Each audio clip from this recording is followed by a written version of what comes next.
Okay, well, let's talk about what happened after the fight. First of all, I want to say, look, Khabib was totally wrong in jumping out of the cage and starting a fight. And I'll tell you why he was totally wrong. Why?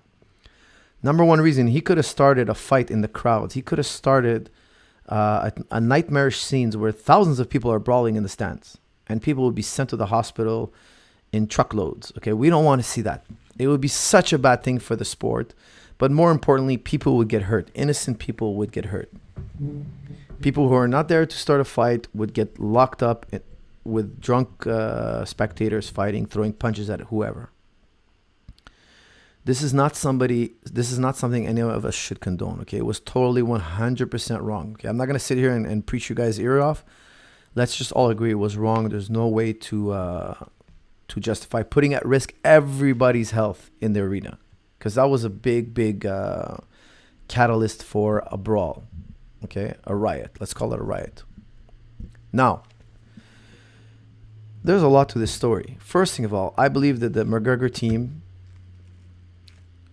there are some different characters. Okay, first off, I have the utmost respect for John Kavanagh. I've met John Kavanagh. I've interacted him. We've had fighters compete with one another. He's the utmost friendly, gentlemanly, kind, a respectful human being. Okay, he's a very talented coach. He's a very brilliant coach. He's a very smart trainer. He's trained many great fighters. He's incredibly experienced. He's fought himself. He's a very successful fighter in his own right. And he's extremely respectful, friendly, kind, well-mannered. Owen Rowdy, I've never personally met him. I've never worked with him, but the man seems legit. He's a great coach, great fighter himself. Very nice, very gentlemanly. Not a bad word to say about these two men. They're as good as they get. In both in training people and conduct. Great human beings. Now there are other characters. I want to name names, but these characters are naming names of family members. They're bringing up religion, politics, things that they know nothing about, and naming the names of children. Like, I have children. Khabib's got children. We're all parents. So many of us are parents in the fight game. Nobody in the fight game has ever started bringing up the names of children other than McGregor and his one or two of his coaches. Let's say not the two men I mentioned, not John or Owen, not these two men. These two men, their hands are clean. Okay. I saw tweets myself of a child's name being. This is not. You cannot cross this line. In my opinion, you don't bring up children's name. Now, if you guys remember when McGregor was scheduled to fight RDA, he was saying, hey, you're ashamed of being Brazilian. You named your son Donald. And have you answer to the Brazilian people why we have to book you a hotel in your own home country. Why your kids' names are Bob and Donald. Why are you raising American children? Why don't you trust in your own people? So you're going back to Brazil to answer that question while you stay in a hotel that we have to pay for you because you don't have a home over there. Why bring in the names? Why taunt this man's children? This is just totally wrong. Now, listen, if the shoe was on the other foot, if Khabib had taunted McGregor's child, I would have been totally against Khabib. I would have look, I'm telling you guys, Khabib did something wrong. He was wrong to go in the crowd and do all that. He's wrong. Okay? And if I ever sat down with him and talked, I would tell him, look, I really think you were wrong. I'll be honest with him. I'm telling you guys, if Khabib said anything about McGregor's kid, I'll be on here right now telling you he should never mention family. Don't mention religion. Don't mention his politics, his history. You know nothing about it. Don't go there. Okay? If there's something illegal going on, call the authorities. Let the journalists dig it up. They know, like, they're going to fact check. You're talking about stuff you haven't fact checked. You have no idea what you're talking about. He insulted RDA's children, and could you imagine that poor child going to school and kids taunting him? There are heroes, McGregor, and they're going to be telling him, you're not a real Brazilian, your name is Donald. Like, what kind of... And don't say it's in the name of selling tickets, please. This is a horrible excuse, okay? If we're going to start taunting children and making fun of children, insulting children, and insulting our family members, I want to wash my hands clean from this sport. Like, I'll just, like, walk away from it. I don't think it's a worthy sport. There's no sport worthy enough to stoop this low, okay? Now... talking about family, children, religion, politics, you really got to, like, ice it, in my opinion, okay? And if you don't, this is the kind of stuff that's going to happen. If everything's fair in love and war and everything's fair game before, well, it's fair game after. Who's going to draw the line that after the fight it's over? Now, I personally would have loved to see Khabib finish the fight, get up, shake McGregor's hand, say something positive on the mic, say, you know, we gotta end this type of bad mouthing. We gotta end the insults. We gotta kill all this, because this is a new culture in MMA. This is a very, very new culture. I remember when George was fighting Bisping last year, about almost a year ago.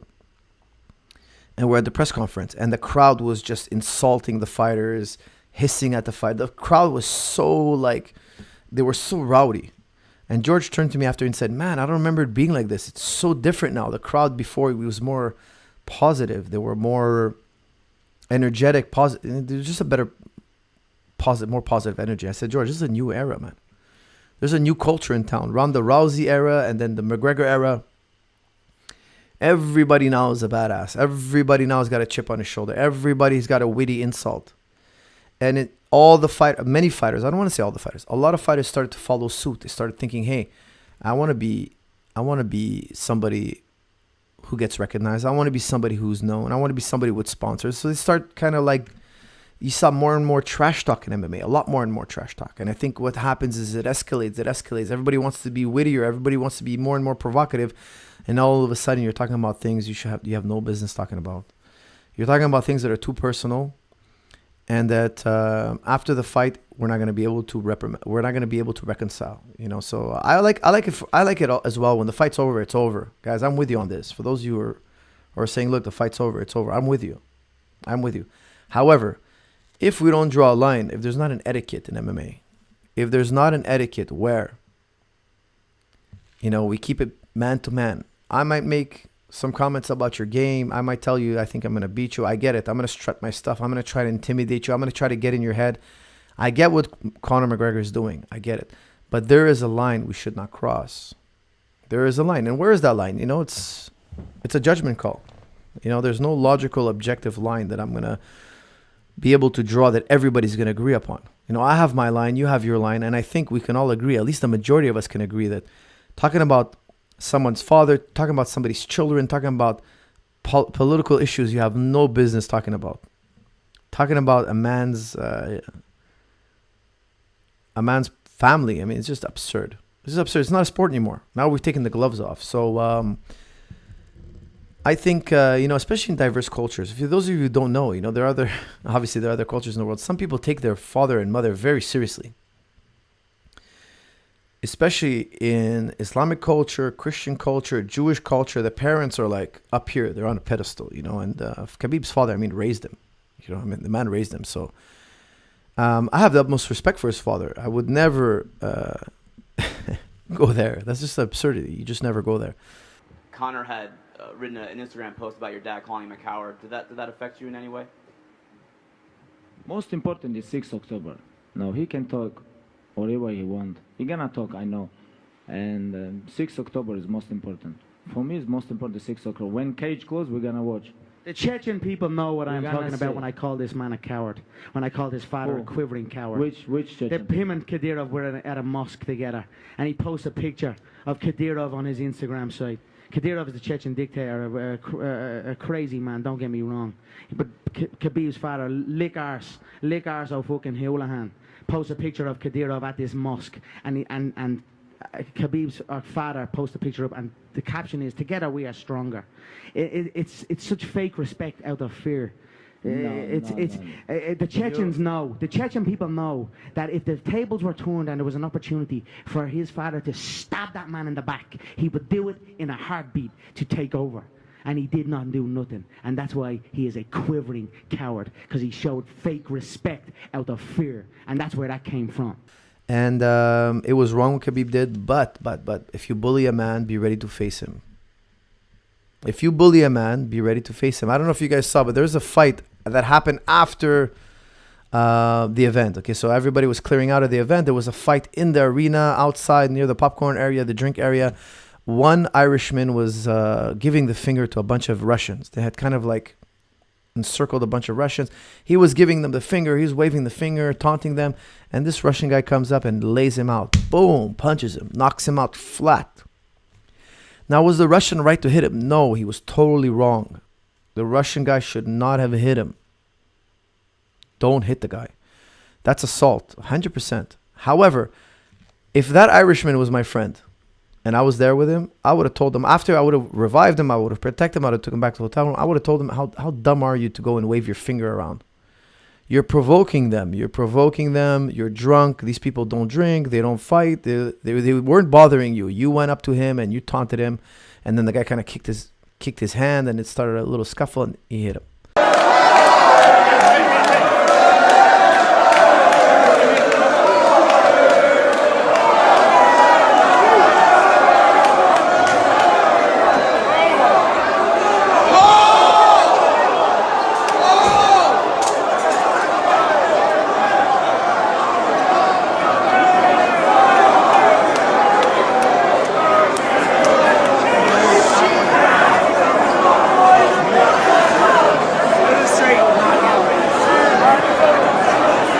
Listen, it's very important to realize that, yes, it was illegal. These things are illegal. However, don't instigate them, because illegal things happen all the time. This is what's going to happen if we develop this culture, if we encourage this type of culture. It's just going to lead to violence. There's going to be more and more violence. And then you're going to kick and scream and say, hey, it's illegal what you did. It's wrong what you did. Yeah, it's wrong. For sure it's wrong, but it's still going to happen. And it's going to happen a lot. And it's going to escalate to gunfights, knife fights, hits. It's going to escalate. We have no business going this level. MMA should be a gentleman's sport. It should be a gentleman's sport, like it was in Anderson Silva's era, like it was in George St. Pierre's era, like it was in Matt Hughes' era, like it was in the Hoist Gracie era. A gentleman's sport. It's quite embarrassing, actually. It's quite embarrassing when, everywhere I go, people know I'm an MMA coach, and then something like that happens, and people start to think, hey, these guys are barbaric. I go to a restaurant, people look at me, and they're like, hey, this guy's he's one of those barbarians that fights in the cage and then in the street and in the stands, and he slaps people around, and it's embarrassing. It's embarrassing to the sport. It really is. The whole dolly in the bus thing. I mean, there's just so much to talk about. There's so much chaos to talk about. McGregor, what happened after the fight with Khabib and McGregor happened in Bellator not long ago. McGregor went to a show. He jumped a fence. He pushed one of the referees. He slapped one of the Bellator staff. He slapped him in the face as he was up on the cage. Albeit the guy pushed him. He pushed McGregor, trying to get him to get off. And McGregor slapped him. There's a whole melee.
And then in the Khabib fight versus McGregor, McGregor jumps up on the fence and punches one of the cornermen of Khabib. And Khabib's cornerman was not going to attack McGregor. He climbed up trying to look for Khabib. I think he was trying to get control of Khabib. I don't know what his intention was. But McGregor swiped at him. McGregor punched first. People don't know that. People were like thinking, hey, Khabib jumped his cornerman. Khabib jumped McGregor's cornerman. And Khabib's cornerman jumped McGregor. McGregor's the first one to throw the punch, guys. Look it up, okay? Look it up on YouTube. The evidence is light. It's light and day.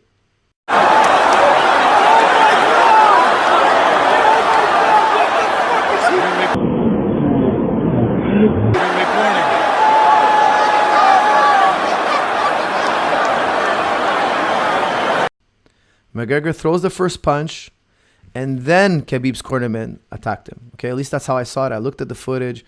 It seemed, unless I missed something, you know, put a comment in this video. Put a link in the description. I'll look at it.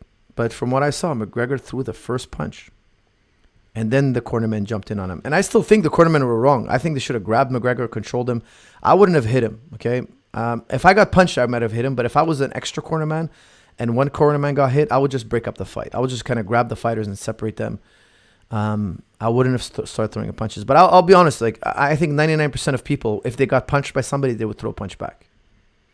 It's just human nature. And but I wouldn't, as a third man, as a third person in the fight, I wouldn't have hit the fighter. Okay, I wouldn't have done that. The man just fought. It's not a fair fight. We're not going to jump a guy. It's one punch. It wasn't like the end of the world. You know, it wasn't like the biggest shot in the world. But it was still significant. It was still a significant punch to start a fight. Brandon, we're on to the drama after the fight, buddy. So let's keep the conversation there.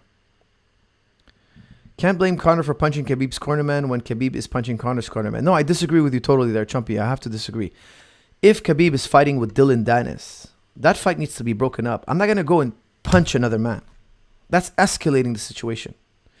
If Khabib is fighting with Dylan Dennis and I go around and I blindside another guy, I'm doing just as bad, if not worse. Okay, so when two men are in a fight, we separate them. We don't start sucker punching people left and right. Okay, that's just absurd. That's just Chumpy, man. You just made an absurd comment there. That's just absurd. If everybody had that logic, then the whole arena, everybody's here with somebody. So McGregor sucker punches Khabib's cornerman. That gives permission now for me to sucker punch this guy, and that gives permission for that guy to sucker, and so on and so forth. There will be a whole domino effect. You'd have the whole arena fighting each other. That's just absurd. What else we got here? Man, he got what was coming for him. Nobody's condoning what Khabib did, but it's definitely understandable in comparison to what Conor has done in the past, which is completely uncalled for. We can't forget. You're so right. That dude. Your name is that dude. You're right in a way. We can't expect for people not to lose their temper. There's a certain line, and that line is subjective. I get it, guys.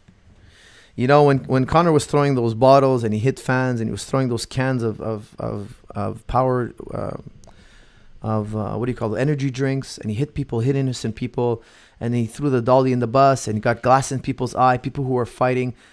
Hey, no! No! Open the fucking door, you fucking bitch! Ali, just cool it. Open the fucking door. Take it easy. Open the door. Hey, Ali, chill out, Ali.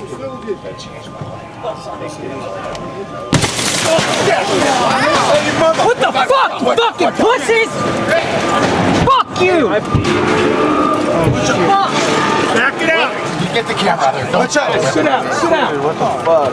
Hey, fucking glass in you! Dude, what the fuck? Hey, what the fuck? Oh, shit. Just keep getting back. What the fuck? You alright, Mike? She's cut. Get. I can't sit down. I have glass in my hands and shit. You got a fucking trash can. That's why all y'all fucking Dude, what the fuck? Ray, come to the back. You don't need to be in that. Dude, what the fuck? You don't need to be in that. Did my cut bad? I don't want to touch my face. It's a small one. Conor McGregor's team just attacked our bus. Jesus Christ. No, it's fucking Conor. Conor, throw the fucking chair. Mike Chiesa's cut really bad. I have glass. I'm afraid to move out like glass on my shirt and shit. Here, so you don't get anything blood on you. I just don't want to touch it. No fucking. Let me touch it. Stop. I need Michael off the bus. You alright? Michael, open that fucking door. Open that fucking door. Conor just bought a bus, huh? Stay. Let me get off the bus before anybody fucking does anything. No, you're in the elevator. You could stay there. Stay there. I'm with the ref. He's in the elevator. Barclays Arena. Barclay Arena. Conor fucking threw a chair. Conor threw a chair. Why you don't say Conor threw a chair? No, they're dolly. white. He cooked the dolly. Bro. You guys fucking say, oh, only 2 guys in the corner. Oh, because we know this. And how he get 30 guys with him? I want to give you the door right now. He come here, This fuck- too many this guy- security, camera, like show up, you Hey. understand? One of my fighters needs medical Look at attention. this. Look at this. Sorry, Rose. tym już nie pojedziemy na pewno. What all of you gotta do. Fucking bitch. Now he come with other guys. What happened? Yeah, I give you 2 steps. But I already Cut. Fucking big cut. cut fucking Kesa, man. And Rose almost fucking cut too. I don't know, I had that feeling.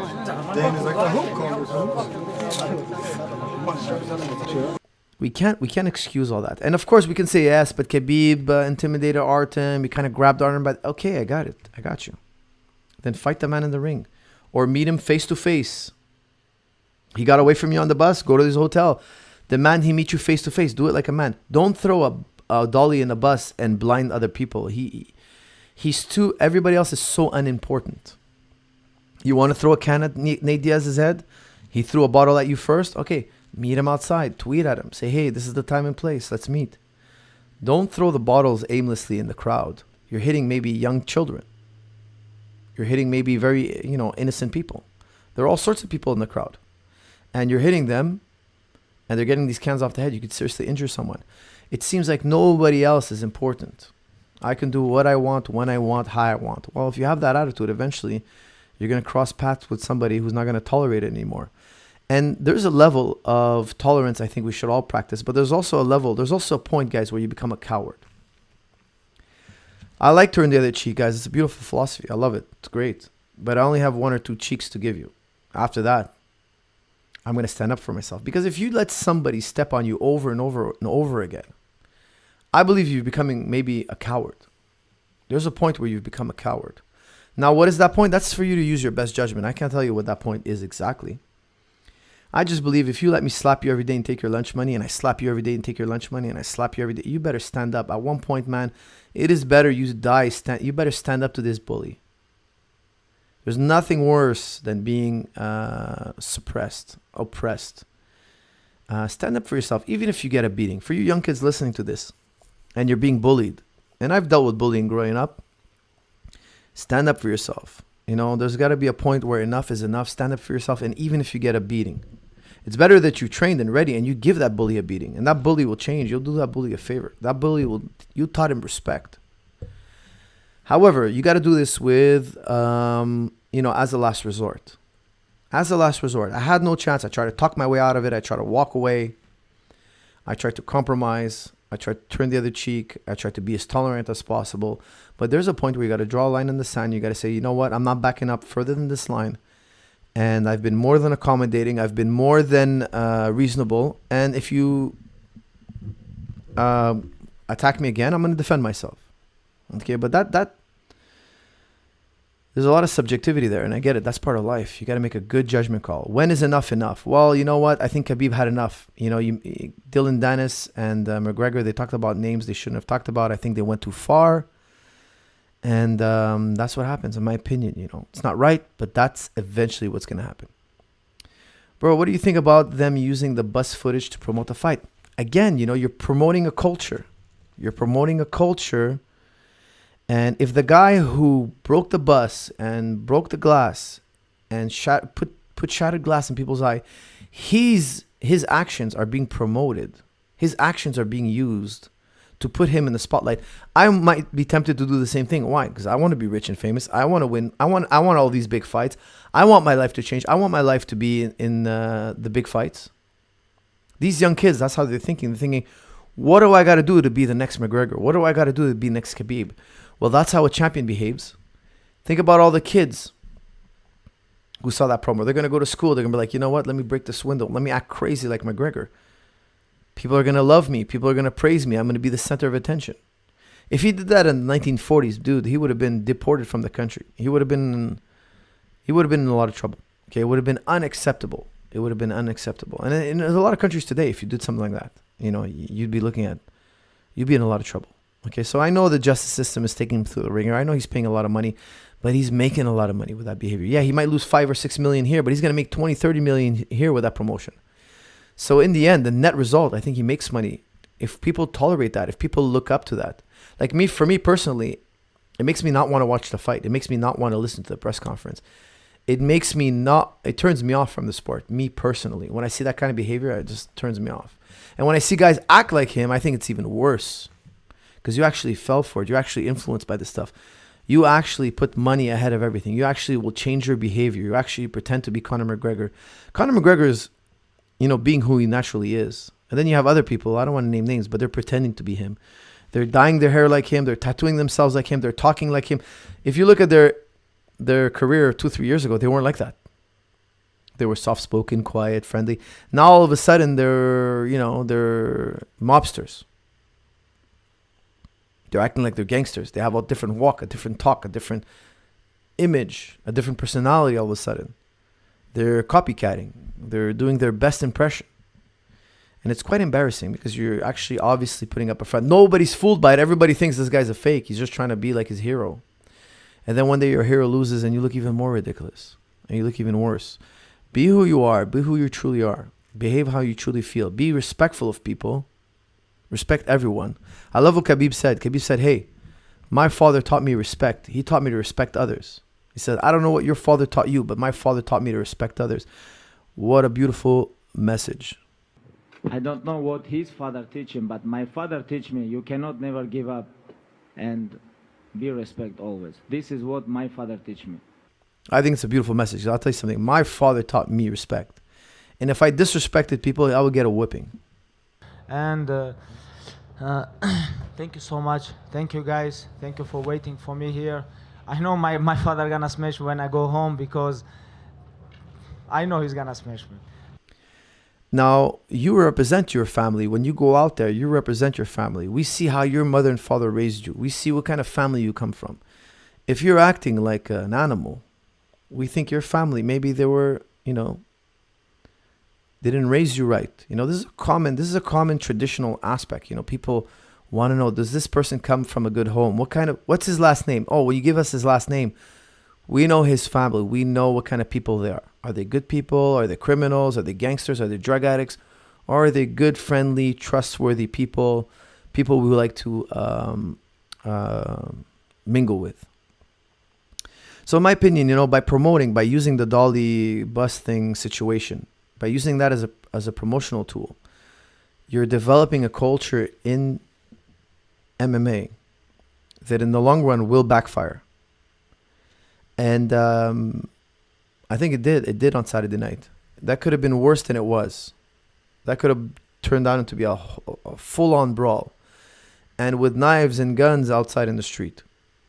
It could go to that level. And that would totally destroy MMA. People would want to walk away from that sport. People want to disassociate themselves with this sport. People would hate on our sport unbelievably. It's really important that we keep the sport a gentleman's sport, in my opinion. It burns your clowns. It burns you clowns that Muslims say be respectful. Well, Bilal, I wouldn't say that. Look, everybody has a notion of respect.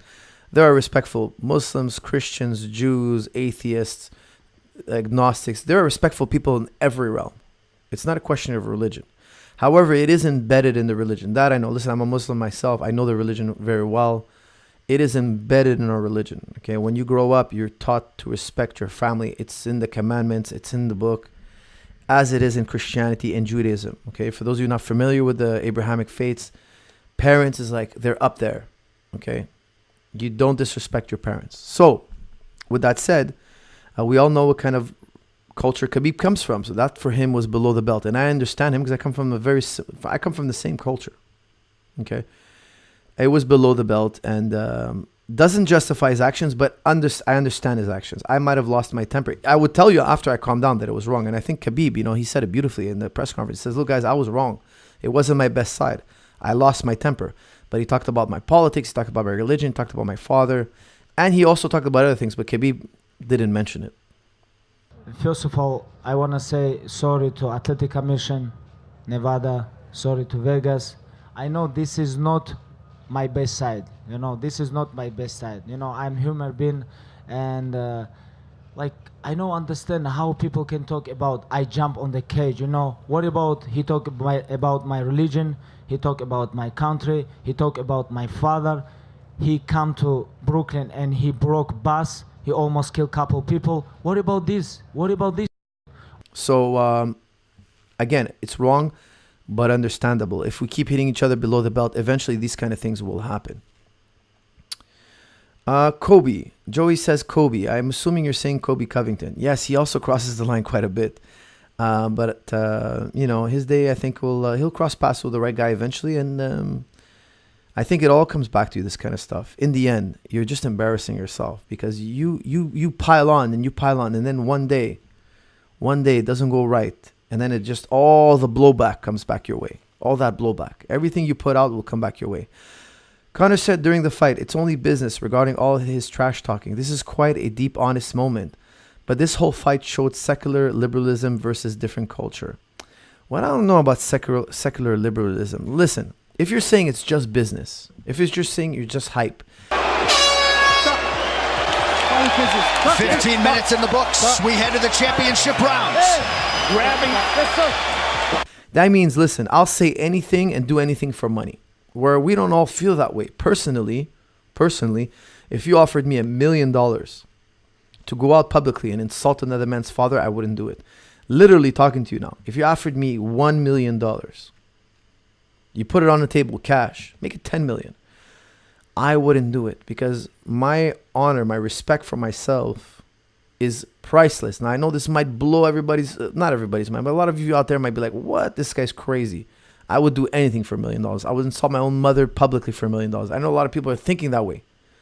And it means nothing, and it's just business, and it's just, I'll buy my mom a house, and I'd take that money and do good with it. Me personally, it's not enough. There's no amount of money to make me say those kind of words. And that's just something I feel you can't buy. Some people believe everything is business. I don't agree. Again, that's a subjective, personal decision you have to make for yourself. Okay, if my understanding of right and wrong is different than yours, I would tell you I think it's wrong. I think it's cheap. I would lose respect for somebody who is willing to sell their good manners, their respect, their honor for money. For me, having a Lamborghini and a mansion, all these things, it's not that important. It's actually not that important. Sometimes people are a little bit too obsessed with money. Sometimes people are too obsessed with money and business and making it big, and having 3 Lamborghinis is not enough. I need to have 20. And it's a hobby of mine to buy a new car every 2-3 months. And I have to buy these $5,000 shoes. I got to have this person's name on my shirt, or else I feel horrible inside because I don't have Ralph Lauren or whatever crazy name you have on your clothes these days. I don't even know the brands, to tell you the truth. I don't even know their names, which are the expensive brands. Gucci's coming to mind, and it might not even be the top brand, but all these things, I got to wear this and I got to wear that, or else I don't feel good inside. That's psychological, I don't want to call it what would I call it? That's psyche. That to have that kind of psyche, in my opinion, is just, it's just undesirable for me personally. So for me, I don't suffer from that. So for me to dangle money and ticket sales and all that, it's not enough. It's not an excuse. For me, it's not an excuse. And I think Khabib, I don't want to talk for him, but I think Khabib would feel the same way. I don't think Khabib would stoop that low. I think behaving that way is just gross. It's just gross. How about 300 million? Coach, City, no, there's no amount of money. Did you get it? I'm trying to say it's not the number. The number is irrelevant. Yes, that dolly wasn't business. Exactly. Good point, Victius. That dolly is not business. Okay, that dolly was just showing that McGregor has no regard for other human beings. When he threw that dolly, that glass is going to break, could shatter in any which direction. And you just have no respect for other people. Khabib is only a bully to a bully. Tremendous. That's a good handle. That's a good name for you, because that is a tremendous quote. Listen, I have been bullied when I was young. I grew up being bullied. And GSP talks about it publicly. He was bullied. Why are people like me and George so fascinated with martial arts? Because when we were younger, we used to get our butts kicked, and we grew up seeing martial arts as a way out, and we became so obsessed with it. We did it around the clock. Why? Because the suffering of training was nothing compared to the suffering of being bullied all the time. And eventually we got good enough to not be bullied anymore. Now we still get bullied, me and George. George gets bullied on the internet all the time. I get bullied sometimes here and there. Never face to face. It's not like I used to be, but people would write me online sometimes, threaten me or whatnot. And Bullying is just such a gross event, you know. It's just such a gross interaction to have with another human being, but it does happen. And you're right. I feel that Khabib does a good job at standing up at bullies. You know, Dylan Danis tried to bully him. I don't think Artem. I think he was wrong on the Artem thing. I don't know the whole details, so I would ask Khabib if I ever had a chance to ask him, look, why'd you go after, or why'd you like, you know, he kind of like was too aggressive with Artem. And I don't know what Artem said. From what I've heard, he just said, look, it was Khabib that pulled out, not McGregor. Like, I don't think he insulted Khabib. Again, I don't know all the details, but if he was in the wrong, I would tell him he's in the wrong. But I'd like to hear his side of the story. Maybe there was other stuff I'm not aware of. But at the end of the day, you know, like, if somebody's legitimately bullying you and you try to avoid them by distancing yourself, walking away, showing tolerance, and still they're bullying you, well, there's a point you got to stand up. You got to roll up your sleeves and stand up. Of course, after a prolonged period of tolerance, a prolonged period of trying to avoid it. But there's a point where you got to draw a line in the sand.